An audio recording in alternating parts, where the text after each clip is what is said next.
அம்மோ அந்த பறக்கும் படைன்னு ஒரு வண்டி போகுது அம்மாங்க. ரொம்ப டவுட் அம்மா எனக்கு. இப்போ அவங்க வந்து எல்லா வண்டியும் செக் பண்றாங்க, ஓகே.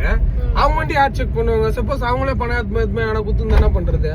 அவங்க வண்டி செக் பண்றதுக்கு யார் இருக்காங்க எனக்கு தெரியல. அதனாலதான் கேக்குறேன். இப்போ போலீஸ் வண்டி வந்து எல்லாமே மடக்குறாங்க, செக் பண்றாங்க, சரி. போலீஸ் வண்டி போது வருது, அப்போ போலீஸ் வண்டியில வந்து அரசியல் இருக்கவங்க குத்த அமிச்சாங்கன்னா என்ன பண்றது? அப்ப அதை யார் செக் பண்ணுவாங்க? தெரியலையே. இது ரொம்ப நாள் டவுட். தெரிஞ்சா கொஞ்சம் கமெண்ட்ஸ்ல சொல்லுங்க. எனக்கு டவுட், இது ரொம்ப டவுட் எனக்கு. ஏன்னா சந்தேகமா இருக்கு.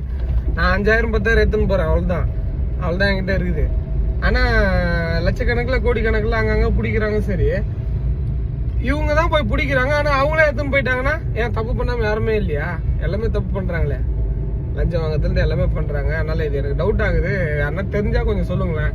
இவங்க தான் வந்து நம்மள வந்து இது பண்றாங்க, ஆனா அவங்களுமே வந்து இது மாதிரி தவறுகள் பண்ண மாட்டாங்கன்னு நிச்சயம் கிடையாதுல்ல. அப்ப அவங்கள செக் பண்றது யாரு? நமக்கு உரிமை இருக்கா?